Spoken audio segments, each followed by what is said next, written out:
খোলা আকাশের নিচে পড়ে আছে বন্যা কিংবা প্রাকৃতিক দুর্যোগে চরাঞ্চলের মানুষকে উদ্ধারের জন্য আনা মাল্টিপারপাস রেস্কিউ বোট।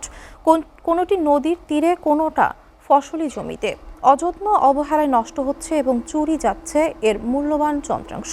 যে বোট মানুষকে উদ্ধারের জন্য আনা হয়েছিল সেই বোটগুলোই এখন উদ্ধারের অপেক্ষায়।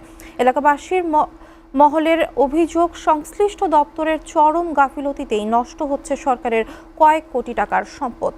ফরিদপুর থেকে সুজাউজ্জামান জুয়েলের পাঠানো তথ্য ও চিত্রে ডেস্ক প্রতিবেদন।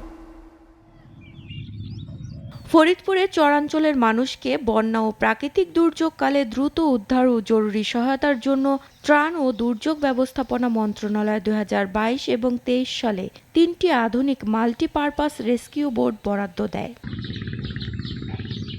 যার মধ্যে 2টি বোট পড়ে আছে ফরিদপুর সদর উপজেলার ডিগ্রিরচর ও নর্থ চ্যানেল ইউনিয়নের এবং অন্যটি রয়েছে জেলার চরভদ্রাসন উপজেলায়। রক্ষণাবেক্ষণ ও চরম উদাসীনতায় 3টি বোটই এখন অচল। কোনোটি পড়ে আছে নদীর পাড়ে, কোনোটি আবার আটকে আছে ফসলি জমিতে। স্থানীয়দের অভিযোগ, কোটি টাকার মূল্যের এই বোটগুলো এখন পর্যন্ত চরাঞ্চলবাসীর দুর্যোগকালে কোনো কাজেই আসেনি। উল্টো দীর্ঘদিন রোদ বৃষ্টিতে খোলা আকাশের নিচে পড়ে থাকায় চুরি হয়ে যাচ্ছে এর মূল্যবান যন্ত্রাংশ। সরকারের জিনিস এতটা সম্পদ যদি নষ্ট হয়ে যায় এইভাবে, তাহলে সরকারের ক্ষতি না। সরকারের কাছে আবেদন করতেছি যে অচল জিনিসটা যাতে সচল করে মানুষের উপকারে আসে। বিকালে বেলা আসি, স্কুল থেকে গোসল করে আবার খাওয়া দাওয়া করে এখানে আসি। জনগণের ট্যাক্সের টাকায় কেনা রাষ্ট্রীয় এমন মূল্যবান সম্পদ নষ্ট হওয়ায় ক্ষুব্ধ স্থানীয়রা।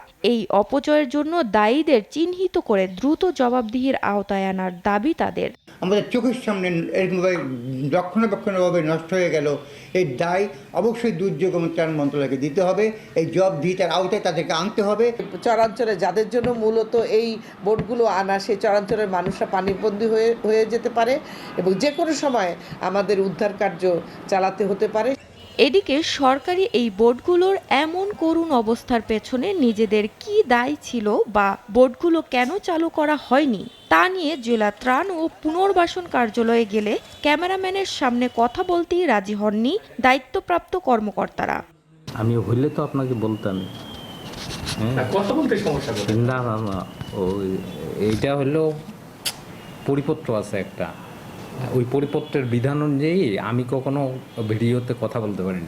চলতি বর্ষা ও বন্যা মৌসুমে চরাঞ্চলবাসীর দুর্ভোগ লাঘবে ও জনমালের নিরাপত্তা রক্ষায় রেস্কিউ বোট 3টি দ্রুত সংস্কার করে চলাচলের উপযোগী করা হবে এমন প্রত্যাশা ফরিদপুরবাসীর।